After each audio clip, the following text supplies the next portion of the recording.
দেবদা ভোটের প্রচারে গিয়ে বলছেন নেতাজি নাকি এই বাংলায় জন্মেছেন। চলো দেবদার মুখেই সেই বক্তব্যটা শুনে নেওয়া যাক। থেকে নিয়ে এটা বাংলার কালচারই না, বাংলা অত্যন্ত ভালোবাসার একটা জায়গা, ভালোবাসার একটা রাজ্য, সম্মানের একটা রাজ্য। তিনি রবীন্দ্রনাথ থেকে আরম্ভ করে সুভাষচন্দ্র বোস থেকে আরম্ভ করে এই রাজ্যে জন্মেছে, সেই রাজ্যে না আমার কথা মিলিয়ে নিও 4 তারিখে মানুষই জবাব দেবে। একজন রাজনীতিবিদ মানে রাজনৈতিক ব্যক্তিদের অস্ত্র হওয়া উচিত তথ্য এবং ইতিহাস। দেবদা তার বক্তব্যে উল্লেখ করেছেন যে রবীন্দ্রনাথ ঠাকুর বা নেতাজি সুভাষচন্দ্র বসুর মতো মনীষীরা এই রাজ্যে জন্মেছেন। কিন্তু আমরা কি জানি নেতাজির জন্ম কোথায়? ইতিহাস সাক্ষী আছে, মানে ইতিহাস বলছে 1897 সালের 23শে জানুয়ারি নেতাজি উড়িষ্যার কটকে জন্মগ্রহণ করেন। এটা আমরা বাচ্চাবেলায় পর্যন্ত ছোটবেলার পাঠ্যপুস্তকে ইতিহাস বইতে বড় বড় অক্ষরে লেখা থাকতো যে নেতাজি কোথায় জন্মগ্রহণ করেছিলেন। নেতাজি উড়িষ্যার কটকে জন্মগ্রহণ করেছিলেন 1897 সালের 23শে জানুয়ারি। হ্যাঁ, নেতাজির ব্যাপারে আমি আসছি, আগে আমি বলে রাখি কিছু কথা। নমস্কার, আমি সুপ্রিয় রয়েছি তোমাদের সঙ্গে।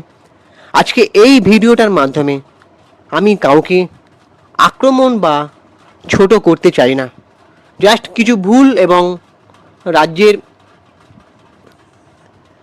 রাজনীতি কিসের ওপর হওয়াটা উচিত সেটা নিয়ে আমি কিছু কথা বলতে চাই। কেউ আমাকে দয়া করে ভুল বুঝে গালিগালাজ করবেন না, আমার বক্তব্যটা ভালো করে মন দিয়ে শুনবেন।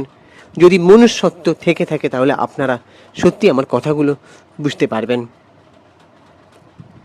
তো আমার একটা রিকোয়েস্ট, আমাদের চ্যানেলটাকে সাবস্ক্রাইব করে দিন, ভিডিওটাকে একটা লাইক দিন, পুরো ভিডিওটা স্কিপ না করে ভালো করে মনোযোগ সহকারে একটু দেখুন। রাজনীতিবিদ মানে রাজনীতি মানেই কি শুধু জনসভা আর স্লোগান? এই জনসভা আর স্লোগান করলেই কি রাজনীতি হয়ে যায়? নাকি রাজনীতি মানে বৃহত্তর জনসেবা, সমাজসেবা এবং সঠিক তথ্যের উপর দাঁড়িয়ে মানুষের কথা বলা? কোনটা মনে হচ্ছে? আমার তো অন্তত দ্বিতীয়টাই মনে হয়, যে রাজনীতি মানে বৃহত্তর সমাজসেবা। আর এখনকার জনসেবা যদি ধরতে হয়, রাজনীতি যদি ধরতে হয়, মানুষের যেটা সব থেকে উপকার, যেটা সব থেকে দরকার, সেটা হচ্ছে প্রত্যেকটা পরিবারে অন্তত এমন একটা কর্মসংস্থান তৈরি করে দেওয়া বা একটা চাকরির উদাহরণ গড়ে তোলা, যাতে সেই পরিবারটি সচ্ছল হয়ে দুটো খেয়ে পড়ে বাঁচতে পারে। তারপর তো আমি আসবো সেই রাজনীতিবিদ যদি এখন মানে সেই পলিটিশিয়ান যদি এখন সেলিব্রিটি হয়, মানে তিনি যদি সিনেমা আর্টিস্ট হয়, তারপর সেই কষ্টার্জিত অর্থ দিয়ে তার সিনেমা দেখার কথা আসবে। সো সম্প্রতি ঘাটালের সাংসদ এবং অভিনেতা দেবদা একটি নির্বাচনী প্রচার সভায় বলছেন যে মানুষের ভালোবাসা আর আছে না, যার কাছে মানুষের মমতা বন্দ্যোপাধ্যায়ের ওপর ভরসা রাখলে চিন্তার কিছু নেই। 4 জুন মানুষই নাকি সব জবাব দেবে। কিন্তু সাধারণ মানুষ হিসেবে আমার কিছু প্রশ্ন জাগছে। আজ সেই প্রশ্নগুলো নিয়েই একটু আলোচনা করতে বসলাম। যে তোমাদের মনে আছে যে আমাদের কর্মসংস্থান এখানে কটা হয়েছে? তোমাদের মনে আছে যে নিয়োগ দুর্নীতি কটা হয়েছে? এবার আসি মানুষের উপকারের কথায়। দেবদা বলছেন আশীর্বাদ আর ভালোবাসা আছে, তাই চিন্তা করার কিছু নেই। এটা দেবদা যখন একজন সেলিব্রিটি হয়ে যখন একটা স্টেজে আসেন, আমার মনে পড়ে, যতদূর মনে পড়ে, যে তিনি যখন তার 20 ইয়ার সেলিব্রেশনে একটা জায়গায়, যেখানে এসবিএফের একটা অনুষ্ঠান লঞ্চ করা হয়েছিল, ইভেন্টের অ্যারেঞ্জ করা হয়েছিল, যেখানে দেবদার 20 ইয়ার সেলিব্রেশন এবং দেবদার রঘু ডাকাতের একটা অ্যানাউন্সমেন্ট করা হচ্ছিল। সেখানে যখন সৃজিত মুখার্জি দেবদাকে একটা কোশ্চেন করেছিলেন যে তুই কি কোনো মাফিয়া কার্ড খেলিস, তখন দেবদা উত্তর দিয়েছিলেন, দেবদার পেছনে মা বাবারাও বসেছিলেন, দেবদা উত্তর দিয়েছিলেন যে যার কাছে মানুষের ভালোবাসা আশীর্বাদ আছে তাকে কোনো মাফিয়া কার্ড খেলতে হয় না। কথাটা ঠিক যে দেবদাকে মানুষ ভালোবাসেন, কিন্তু দেবদা প্রত্যেকবার যখন এই কথাটা বলেন, একটা ভোটের প্রচারে এসেও বলছেন যে আশীর্বাদ আর ভালোবাসা আছে, কিন্তু কিন্তু মানুষের পেটে যখন টান পড়ে, মানুষের পেটে টান পড়লেও কি আশীর্বাদে পেট ভরে? মানে সেই আশীর্বাদটা মানুষ দেয় যখন মানুষের পেটে প্রচুর টান পড়ে, সেই মুহূর্তে মানুষের আশীর্বাদ থাকে না অভিশাপ থাকে, কোনটা? গত কয়েক বছরে পশ্চিমবঙ্গে যেভাবে নিয়োগ দুর্নীতি হয়েছে তা তো আজ সবার জানা। এটা তো আমার কথা নয়, এটা বিভিন্ন তথ্য ঘাটলেই দেখা যায়। বা আজও কোনো যখন চাকরির কর্মসংস্থান নিয়ে আমাদের রাজ্যে কথা হয় এই গত কয়েক বছরের মধ্যে, তাহলে এই দুর্নীতির ইতিহাসগুলোই উঠে আসে।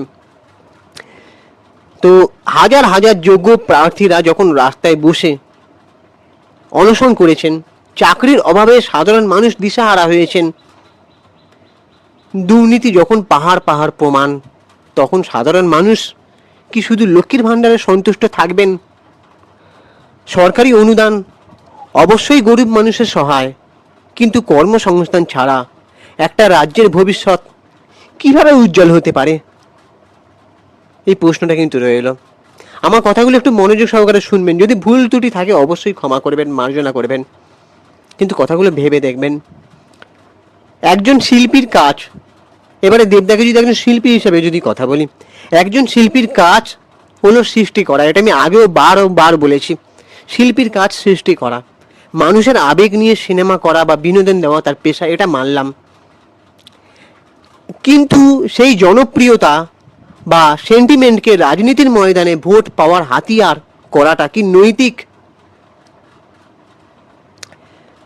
মানুষের সেন্টিমেন্টকে কাজে লাগিয়ে, আবেগকে কাজে লাগিয়ে অনেক সময় সিনেমাতে ব্যবহার করা হয়, পুরানো নস্টালজিয়াকে ঘেঁটে ঘুঁটে অনেক কিছু করা হয়। সেটা আমি মানছি, সেটা তারা বিনোদনের জন্য করেন, সেটা মানুষের রুচি, মানুষ সেই সিনেমাটা দেখবে কি দেখবে না, কিন্তু সেটা সেই জনপ্রিয়তা সেন্টিমেন্টকে রাজনীতির ময়দানে ভোট পাওয়ার জন্য একটা হাতিয়ার করাটা একটা নৈতিক বলে, কতটা নৈতিক বলে আমার জানা নেই।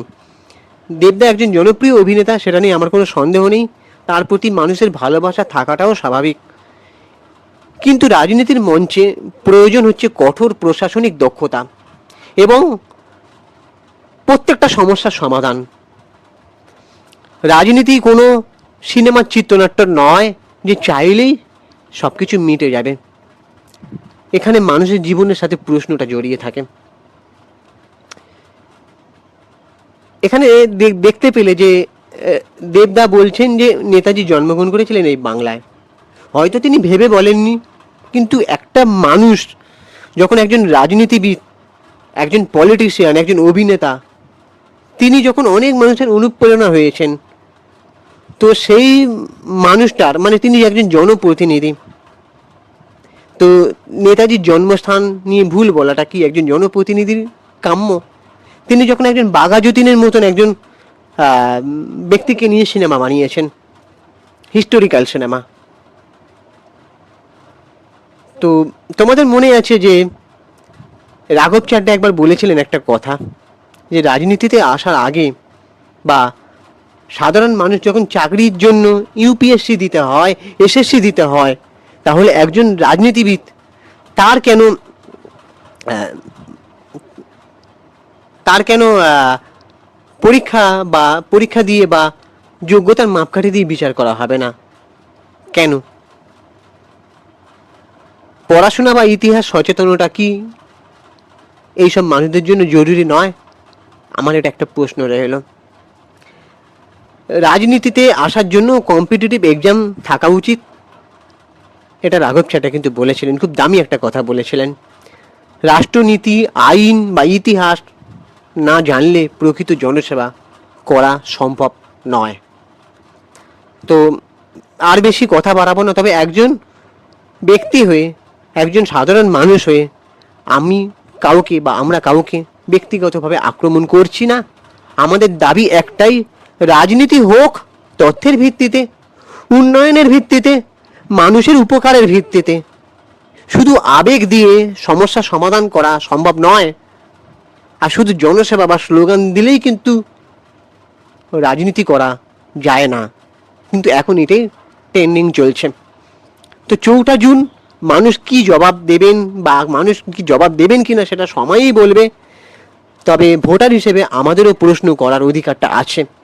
তো আপনি কি মনে করেন যে রাজনীতিতে আসার জন্য নির্দিষ্ট শিক্ষাগত যোগ্যতা বা জ্ঞান থাকাটা বাধ্যতামূলক হওয়া উচিত কিনা?